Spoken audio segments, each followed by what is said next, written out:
1971 সালে বাংলাদেশের মুক্তিযুদ্ধের ইতিহাস রচিত হলেও হারিয়ে যাচ্ছে বেগারি প্রথা থেকে মুক্তির জন্য পুলিশের গুলিতে 5 শহীদের কাহিনী।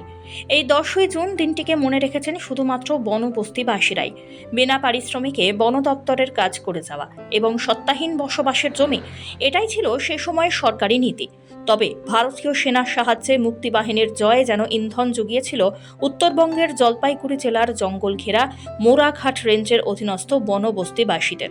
দীর্ঘ সময় ধরে বেগার খাটা মানুষগুলি রুখে দাঁড়িয়েছিলেন সরকারি কালানীতির বিরুদ্ধে। আর তাতেই 10ই জুন 1971 রাতে জঙ্গলি জানোয়ারের মতো গ্রামে হানা দিয়েছিল রাষ্ট্রশক্তি।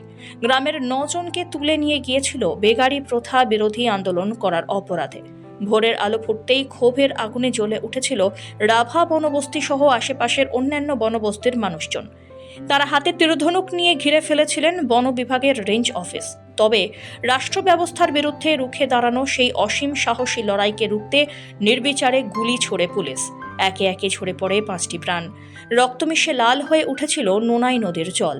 5 জনের মৃত্যু সরকারকে বাধ্য করেছিল বন বিভাগের বেগারি প্রথা তুলে দিতে, যার মুখ্য নেতৃত্বে ছিলেন সে সময়ের দাপুটে রাভা জনজাতির উজ্জ্বল মুখ তথা সরকার কর্তৃক প্রাপ্ত বঙ্গভূষণ সম্মানের অধিকারী গোনাথ রাভা। তিনি একমাত্র ডুয়ার্সের জলপাইগুড়ি জেলা থেকে নেতৃত্ব দিয়েছিলেন। পাশাপাশি নেতৃত্বে ছিলেন আলিপুরদুয়ার জেলার ধীরেন সরকার, ML কুজুর, কোচবিহার জেলা থেকে দুর্গেশ নিয়োগী প্রমুখ। 10ই জুন জলপাইগুড়ি বন বিভাগের গোসাইহাট বনবস্তির মানুষের কাছে এক অন্ধকার যন্ত্রণাময় অতীত। মঙ্গলবার 10ই জুন ছিল সেই কালো দিন। অন্যান্য বছরের মতো এবারেও বনবস্তিবাসী এবং বনজন শ্রমজীবী সমিতির আন্তরিক প্রচেষ্টায় গ্রামের মাঠে শামিয়ানা টানিয়ে শ্রদ্ধার সঙ্গে স্মরণ করা হলো 1971 সালের 10ই জুন পুলিশের গুলিতে শহীদদের। এদিন স্থানীয়দের সহযোগিতায় নির্মিত শহীদ বেদিতে ফুল দিয়ে শ্রদ্ধা জানান 8 থেকে 80 সকলেই। উঠে আসে স্থায়ী স্মৃতিসৌধ নির্মাণের দাবি। এ প্রসঙ্গে ভূমিপুত্র ভবেন্দ্র রাভা জানিয়েছেন, 54 বছর পরেও সরকারিভাবে এই 5 শহীদের স্মৃতির উদ্দেশ্যে কোনো সৌধ নির্মাণ হলো না। নতুন প্রজন্মের কাছে ক্রমশই ঝাপসা হয়ে যাচ্ছে বনবাসী জমির অধিকার এবং বেগার প্রথা বিলুপ্তির জন্য অতীতের এক বিরল সংগ্রামের ইতিহাস। 1971 সালের 10 জুনই এই বেগারি প্রথার বিরুদ্ধে আন্দোলন করতে গিয়ে এবং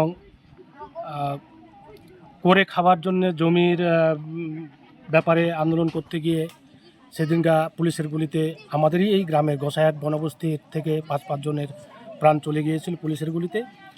এবং সেদিন থেকেই আমরা এই দিনটাকে স্মরণ করছি। আমরা প্রতি বছরই চেষ্টা করি, সত্যি কথা বলতে ইতিপূর্বে যারা আমাদের নেতৃত্ব ছিলেন, অভিলাখ ঠাকুর, প্রেমচাঁদ লাকড়া, শাঞ্চু মুন্ডা আইনেরা যখন ছিলেন, তখন এই প্রোগ্রামটাকে আরও জাঁকজমক সহকারে প্রচারের মধ্য দিয়ে এটাকে প্রোগ্রামটা করা হতো। এখন যেহেতু বর্তমান প্রজন্মের কাছে এই বার্তাটা আমরা সহজে পৌঁছাতে পারছি না বা এরকম উদ্যোক্তা এখন নাই বলেই এটা অনেকটা পিছিয়ে যাচ্ছে।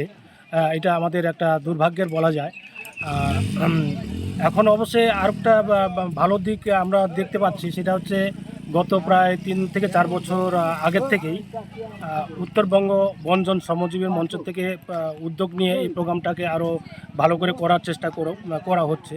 এবং তাদের উদ্যোগে এবং গোসাইহাট গ্রামের বা আশপাশের যে গ্রামগুলো রয়েছে বনগ্রাম, সেই গ্রামগুলোর সহযোগিতায় এই শহীদ বেদিটাকে আরও ভালো করে করার চেষ্টা করা হচ্ছে। যদিও আর্থিকভাবে মানে আমরা সহযোগিতা করছি, সমস্যার জন্য এটা আগাতে পারছি না, তবে চেষ্টা করা হচ্ছে আগামীতে যাতে এটাকে কমপ্লিট করে ভালো করে উদ্বোধনের মধ্য দিয়ে আমরা একটা মানুষের জনসমক্ষে এটা তুলে ধরতে পারি। এই যে 5 জন শহীদ, এদের কোনো মূর্তি মানে বানানোর কোনো পরিকল্পনা বা কিছু কি রয়েছে?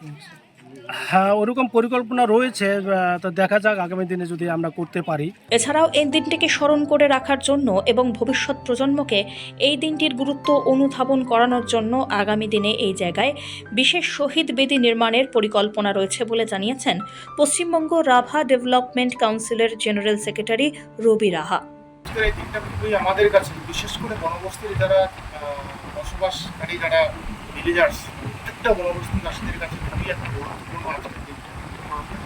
যেহেতু আমরা বিগত দিনে 1971 সালের আগে, সুতরাং হচ্ছে দেশ স্বাধীন হওয়ার পরেও আমাদের বনবস্তিবাসীরা কিন্তু পরাধীন ছিল।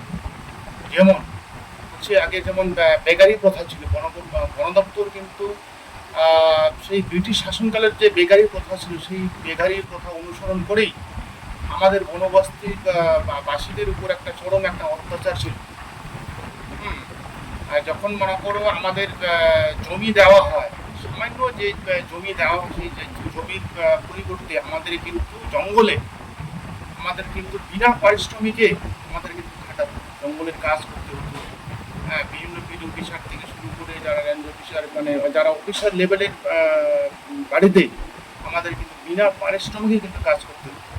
এই দিনটা যে একটা বিশেষ স্মরণীয় দিন হিসাবে আমরা বেছে নিয়েছি 10ই জুন। এই দিনটাতে আমাদের কিন্তু এই বেগারি প্রথা এবং জমি আন্দোলন করতে গিয়ে আজকে 10 জন 5 জন কিন্তু শহীদ হয়েছেন আমাদের বনবস্তিবাসী।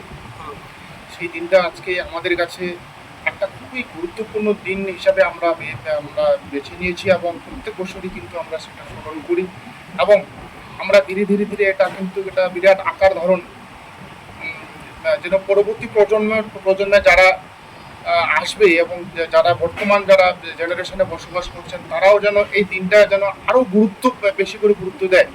সেক্ষেত্রে কিন্তু আমাদের ভবিষ্যতে প্ল্যান রয়েছে, এখানে শহীদ বেদি আমরা নির্মাণ করব, একটা বড় একটা অফিস নির্মাণ করব। এখন দেখার বনবস্তিবাসীর এই লড়াইকে কুর্নিশ জানাতে এবং 5 শহীদকে শ্রদ্ধা জানাতে স্থায়ী স্মৃতিসৌধ নির্মাণের দাবি কতটা বাস্তবায়িত হয়। সানি রায়ের রিপোর্ট, সময় কলকাতা।